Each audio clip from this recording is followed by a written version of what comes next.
Lorsque je me suis rendu compte que la Martinique perdait 3000 habitants par an, l'équivalent d'une petite commune, enfin d'une commune moyenne, par an, je me suis dit qu'il fallait faire quelque chose. Comment on pouvait lire ça et rester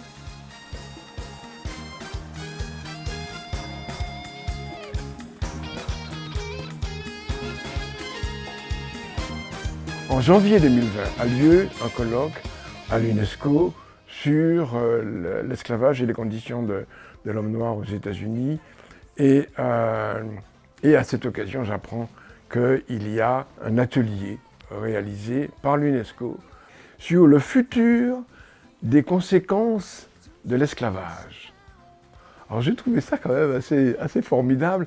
Et j'ai pensé que moi qui venais d'organiser un colloque sur les conséquences psychologiques de l'esclavage, qui apprenait qu'il existait des modifications de l'ADN par les traumatismes psychologiques et que peut-être que l'esclavage avait laissé des conséquences psychologiques sur l'ADN de la population de la Martinique. Ça a créé une énorme émotion. Et surtout, on n'a pas entendu ce que je disais derrière, c'est-à-dire que ces conséquences étaient réversibles. Donc il a fallu que nous fassions à la Martinique des conférences pour dénouer cette angoisse, ce qui a permis d'une part de convaincre la population qu'on n'était pas esclave de l'esclavage. Et à partir de là, il nous semblait qu'il fallait sortir de la cristallisation, de la crispation autour du passé, qui est une chose importante, parce qu'il faut la connaître, il faut l'intégrer, mais également passer sur l'imagination et sur l'invention du futur. Mais c'est ça qui m'intéressait. C'était le futur. Comment la Martinique allait-elle retrouver une attractivité? Donc nous étions en train de déjeuner à l'UNESCO. Je leur dis, mais nous avons un projet de dynamisation de la population de la Martinique et c'est là qu'ils m'ont dit, mais ce qui nous intéresse aussi, c'est de créer un laboratoire du futur avec des personnes permanentes qui seraient spécialisées dans la pensée du futur et qui pourraient être des recours pour tous les gens qui voudraient réfléchir à l'avenir. Ça a été là une espèce de coup de foudre réciproque. Et l'UNESCO aussi a eu en quelque sorte un coup de foudre pour le projet que j'esquissais, parce que pour l'instant il n'était pas vraiment définitivement construit. Lorsque j'ai dit, mais il faut que vous veniez à la Martinique pour faire ces ateliers. Donc en fait, j'ai rencontré le professeur Aimé Charles-Nicolas à travers ma collègue Eva Kouamoufeke qui travaillait en fait sur ce projet-là avant moi, qui m'a décrit en fait un projet très innovant et très ambitieux pour la Martinique, en me disant Léa, il y a ce projet-là qui est en cours, ça serait une chance inouïe de participer. On m'a amené une vision sur le futur des Martiniquais avec les Martiniquais. L'UNESCO a développé un outil qui sont les laboratoires de littératie des futurs. Et ces laboratoires, en fait, sont des ateliers de co-création d'intelligence collective où on va faire travailler les participants sur cette compétence à travers des thèmes, des sujets qui les intéressent. Donc c'était vraiment, en fait, pour moi, un projet puissant. On leur donnait la possibilité de concrètement participer à la réalisation de futurs en Martinique. Mais la littératie des futurs va être là pour élargir ces choix en fait. Lors de la littératie des futurs, il y a différentes étapes. Durant chaque session, on a travaillé sur chacune de ces étapes. Et au fur et à mesure, du coup, Léa de l'UNESCO nous a aiguillés, nous a aidés, puisqu'un facilitateur doit amener la discussion. Il doit laisser les participants créer, voilà, tout en mettant un cadre. Et c'est ainsi qu'on a mis au point donc, les ateliers avec l'UNESCO de créativité du futur. On a dit, mais bon, le futur, il nous faut aussi des projets concrets. Martinique 36 heures pour demain, donc c'est une opération qui vise à construire ensemble le futur de la Martinique. 36 heures suffisent pour construire la Martinique de demain. Et pourquoi elles vont suffire? Parce que c'est toute la population martiniquaise qui va y participer. J'interviens dans l'animation d'ateliers éco-design. Ce sont des ateliers entièrement gratuits. Alors ce sont des thématiques autour de l'environnement durable, autour du transport, autour de problématiques en fait qui touchent la Martinique. Les ateliers serviront à construire le Madiaton. Un Madiaton en fait, Madinina pour la Martinique, pour dire que c'est un hackathon qui est organisé pour la Martinique. 15 thématiques qui seront définies et accompagnées, ressourcées par des experts qui vont nous permettre de les définir. On voulait, en plus dans cette phase de préparation, savoir véritablement ce que pensaient les Martiniquais. On a lancé une grande enquête, d'accord, pour justement un peu palper et avoir la remontée de terrain, ce que pensent les gens, ce que souhaitent les gens. Et les thèmes profondément qui étaient avancés par la grande majorité de la population, c'est-à-dire la question du bien-être, la question du vivre ensemble, la question de l'environnement, la question du transport, étaient des questions centrales, étaient des questions majeures. À ce moment-là, nous décidons de faire une apogée de l'action en septembre 2021 et faire pour que les gens viennent, et c'est-à-dire qu'il me faudrait donc une vedette pour qu'il y ait 2000, 3000 personnes qui entendent de la part de cette vedette une parole de motivation, une parole disant « il faut se lever pour la Martinique, pour l'avenir de la Martinique ». Mais lorsque le nom de Jocelyne Biroir a été prononcé, on s'est dit qu'on ne pouvait pas rêver mieux. Ma Martinique de 2036 est épanouie et rayonnante. Pourquoi? Parce que chacun a compris qu'il peut participer à sa progression. Chacun a enlevé le « je suis contre » de son vocabulaire pour le remplacer par « je suis pour faire quelque chose, pour créer. Ne plus attendre qu'on vienne nous porter les choses, mais donner ces choses-là, parce que nous sommes capables de réfléchir comme tout le monde, nous sommes capables de construire, de fabriquer ensemble, nous sommes capables d'écouter l'autre sagement et puis apporter également sa part. En fait, chacun aura compris que la connaissance est indispensable et qu'apprendre, ça enrichit.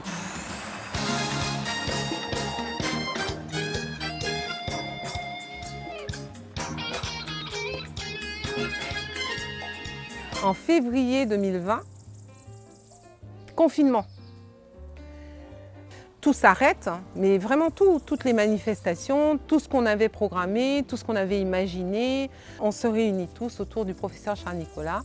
Et là, on se dit que ce qui est ressorti, on s'est dit il va falloir qu'on soit créatif.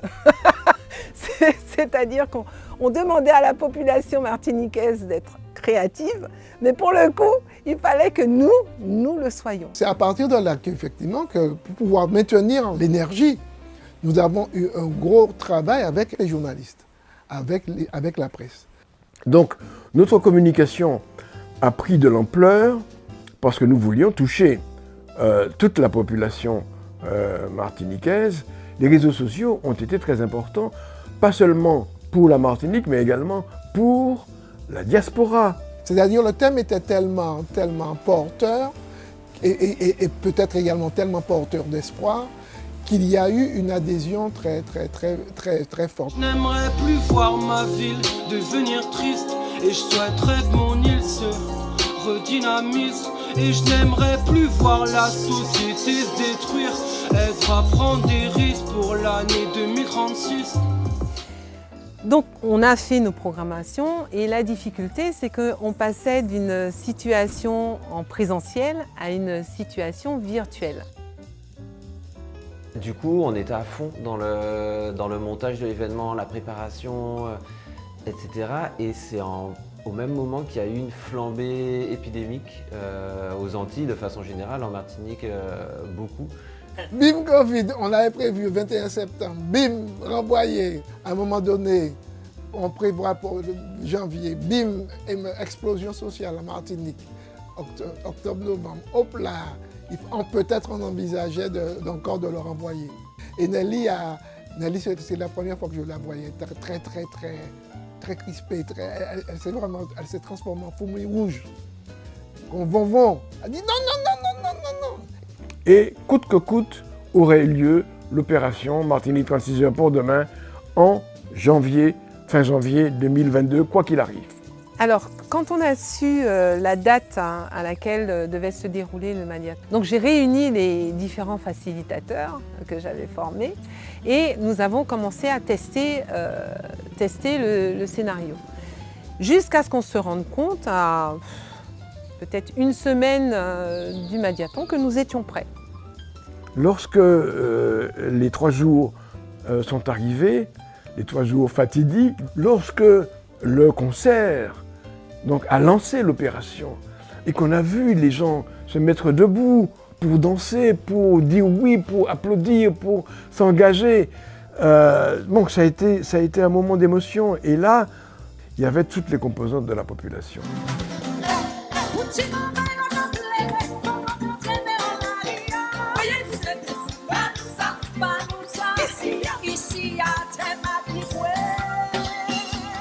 Comme son nom l'indique, forum largement participatif, il se veut vraiment ouvert et chacun vient avec ses idées, on va discuter de ce que vous voulez. On est là pour construire ensemble. Au début, les gens arrivent au compte-gouttes et puis petit à petit la salle se remplit. On était finalement très contents, on a eu 60 personnes présentes à la batelière, plus une dizaine de personnes en visio. On avait 12 tables qui étaient remplies et c'était magique. C'est-à-dire que des gens arrivent, ne se connaissent pas. Au début, il y a un petit peu d'appréhension, on se regarde, on n'ose pas trop. Après, les langues sont déliées. Après, moi, je suis obligé de les arrêter. J'ai une cloche, je suis obligé de leur dire arrêtez, on fait une pause. On va continuer tout à l'heure. Là, on va se restaurer, reprendre un petit peu de force et puis on va continuer tout à l'heure. Mais ils ne veulent pas s'arrêter, ils sont à fond.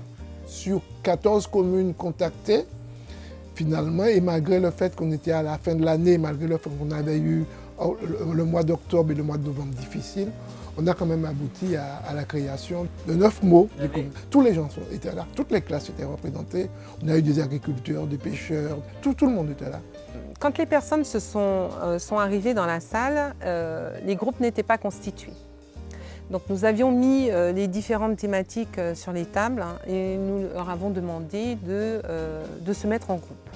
Ces personnes devaient se mettre d'accord pour pouvoir ensemble trouver une solution, leur solution en intelligence collective, en collaboration, la solution qu'ils allaient proposer à la fin du Madiaton, à la fin des 10 heures.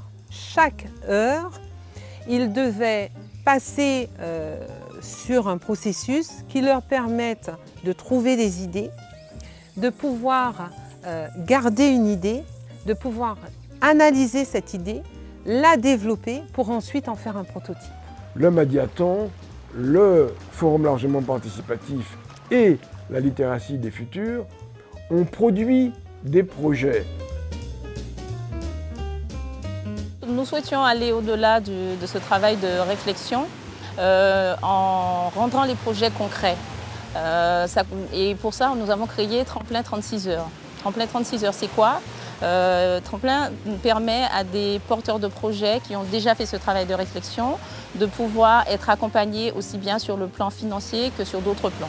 C'est ça qui est génial, c'est qu'au fur et à mesure que la journée avançait, les idées en fait ont pu évoluer et s'enrichir des uns et des autres. Par exemple, le groupe Tourisme, le projet qu'ils ont proposé, il réunit beaucoup de développement durable parce qu'ils sont partis sur une forêt du vivre ensemble. Elle va impliquer des acteurs locaux, etc., toutes les générations.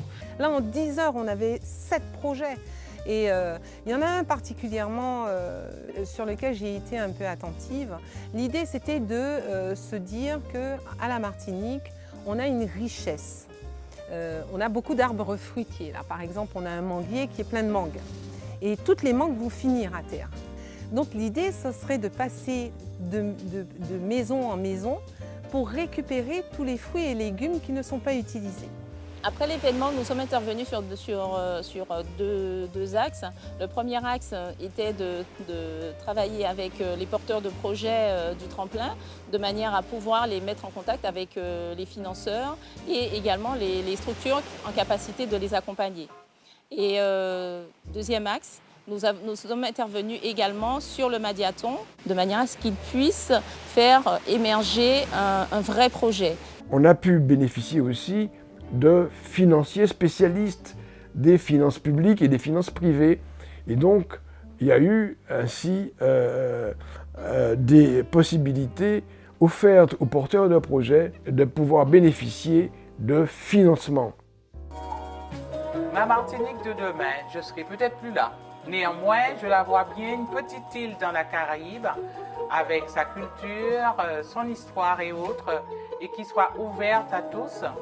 Je vois une Martinique dynamique, avec un réseau de transport pertinent, efficace.